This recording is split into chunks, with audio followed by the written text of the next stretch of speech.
Just this year, an outbreak of an uncommon disease in the United States, the measles, infected hundreds of children at the Disneyland amusement park in Anaheim, California.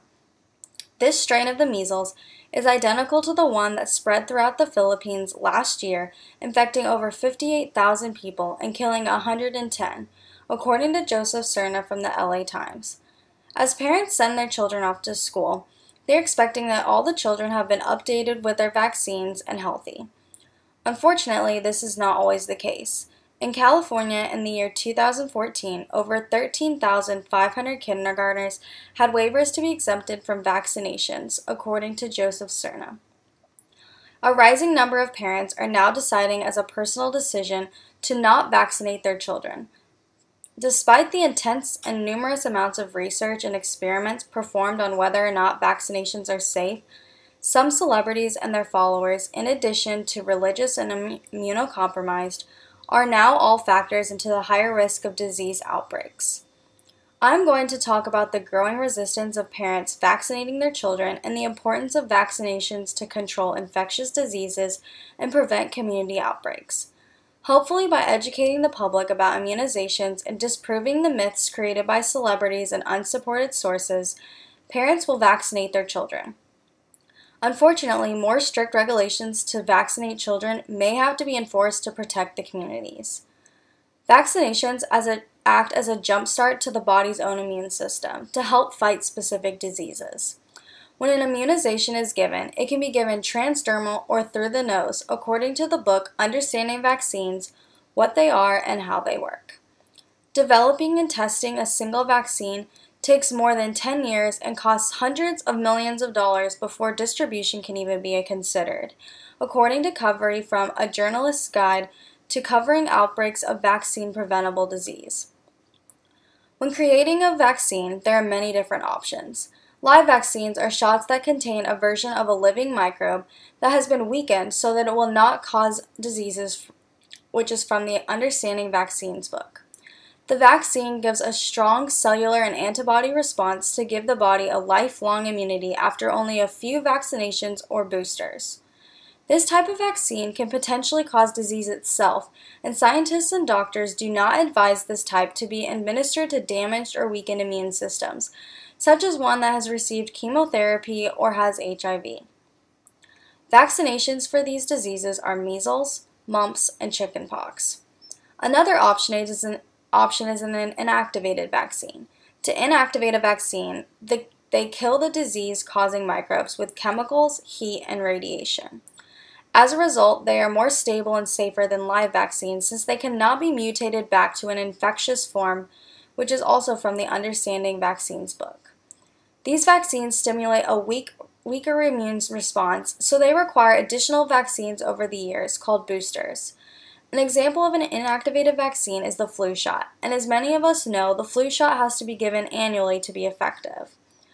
Other vaccines that are used are subunit and toxoid vaccines, in addition to other possible future vaccines called conjugate DNA and recombinant vaccines.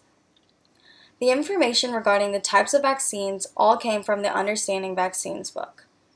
Since vaccinations have been introduced into society, once extremely deadly diseases have now been eradicated or cases have diminished greatly globally. Smallpox is an example of a worldwide disease that has been eradicated through successful global vaccination programs.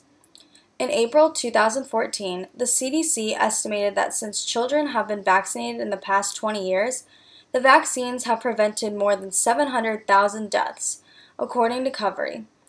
However, because of the anti-vaccine movement, diseases that have almost become extinct are now becoming resurgent.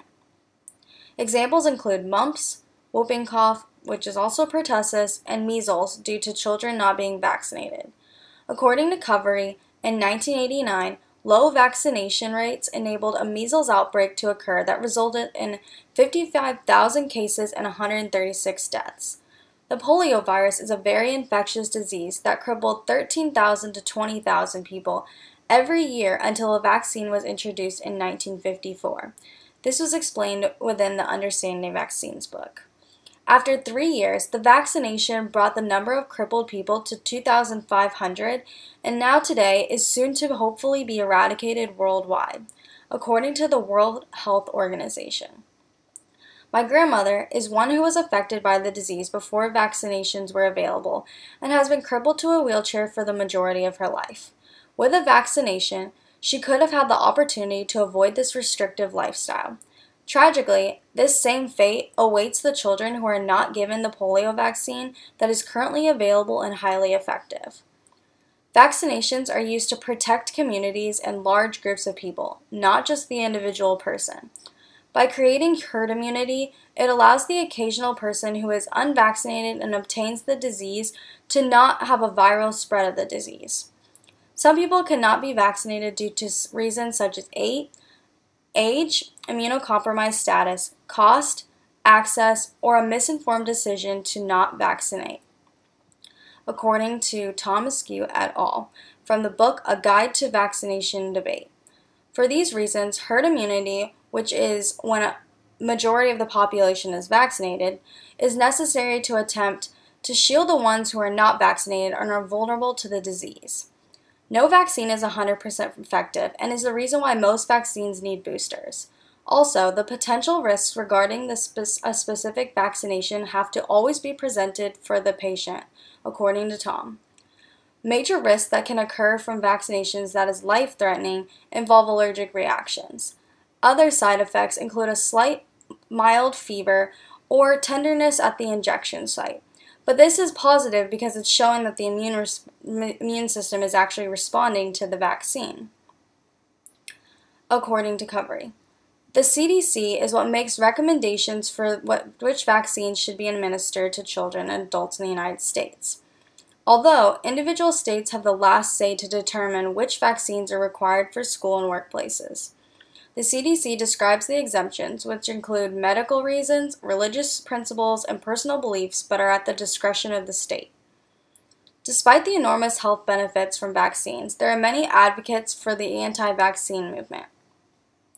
Many times, the exemptions from vaccines include religious beliefs or immunocompromised immune systems, but today there are many parents who are taking hearsay testimonies and books published by celebrities, in addition to non-credible sources, as valid reasons to not vaccinate their children. Celebrities are frequently used by media sources to sell products because people will follow their beliefs without question. From television shows to models or even homeopathic doctors, parents are accepting these theories instead of accepting established healthcare guidelines. There are many myths involving the anti-vaccine movement. Celebrities such as Kristin Cavallari are refusing to vaccinate their children because they read too many books that vaccines lead to autism, according to the website called Hollywood Reporter. Another example is Jenny McCarthy, who wrote a book against vaccinations because she believes her son developed autism after his vaccinations, according to Kate Gooden, who wrote an article called Celebs and Vaccines on the parenting website. No rigorous peer-reviewed studies involving millions of children have found an association between vaccines and autism. Covery explains that there is a scientific consensus that autism is linked to an interaction among genetic and environmental factors and is initiated before a child is born. If parents continue to choose not to vaccinate their children, herd immunity will decrease and the number of disease outbreaks will increase. Unvaccinated children are a serious problem because the more unvaccinated children there are, the higher risk of these children will actually contract deadly diseases and can potentially infect other people. Despite the herd immunity vaccinated individuals create, there are many children and adults that are susceptible to these diseases because they are unable to be vaccinated. The risk for developing the disease and its complication and potentially spreading it within the community is a far greater risk than the complications associated with the vaccine itself. The justification of not vaccinating children based on misinformation or personal belief cannot be allowed when the consequences can affect the entire population. Knowingly refusing to not vaccinate their children without legitimate cause puts all the other children and adults in the world at risk to these infectious diseases. The licensed vaccinations have been scientifically proven to be effective, according to Gregory Poland and Robert Jacobson from the article Understanding Those Who Do Not Understand, a brief review of the anti-vaccine movement. Licensed vaccines are work and are a huge achievement in the modern medicine. According to Thomas Askew et al., vaccines protect thousands of people from transmissive disease around the world.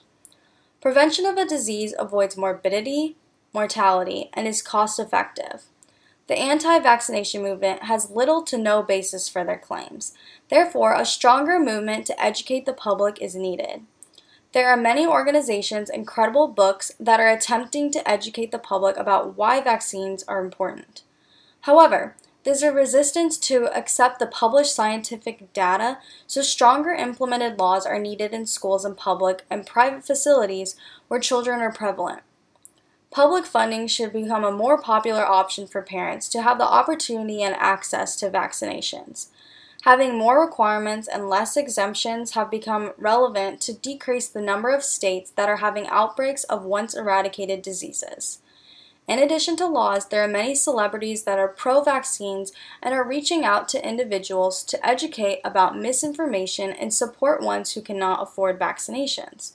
Bill Gates has pledged to donate $10 million over the next decade to the Bill and Melinda Gates Foundation to provide and deliver vaccines to developing countries, and this was informed by Kate Gooden's article. The positive influences are working hard to impact the public and educate them with facts and statistical results regarding vaccination safety.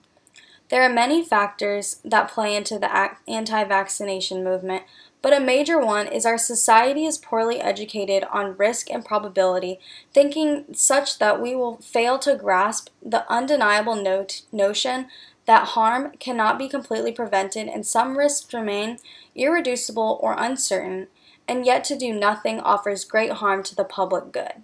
This is according to Poland and Jacobson. In addition to educating the public and clearing up non-credible misconceptions, there are additional solutions in the making. There are upcoming vaccines that could be effective if executed correctly. Combining homeopathic ways with standard medical practices could be more effective in patient acceptance. Vaccinations are crucial, but looking into the herbal remedies, scientists may be able to extract and create vaccines that could be effective as lab vaccines, but with more natural ingredients to kind of ease the doubts by people against vaccines. The continuous research is beginning of an easier and cost-effective way to immunize people, in addition to regulations about the importance and makeup of vaccines. However, confirmed clinical research is required before hopeful alternatives are accepted and can replace established medical care guidelines. The growing anti-vaccine movement has increased over the last several years, and this has the potential to create worsening outbreaks of infectious diseases. The constant concern about the safety of vaccines has hindered the ability to increase immunization rates and extinguish diseases with vaccinations, according to Poland Jacobson. Many of the safety concerns have been driven by celebrities and unsubstantiated sources. It is crucial for parents to vaccinate their children as individuals in order to protect communities as a whole. If vaccinations become less common and the numbers of unvaccinated children rise, then as a consequence there will be increases in burden of human suffering, increases in healthcare costs, consumption of resources otherwise useful for a productive economy, and finally, compound the problem by putting other individuals and groups at risk. From Poland and Jacobs articles. Technological advances and creations by scientists have the ability to create solutions such as different drug administration, ingredients within drugs, and encouraging approaches in order to increase the vaccination rates.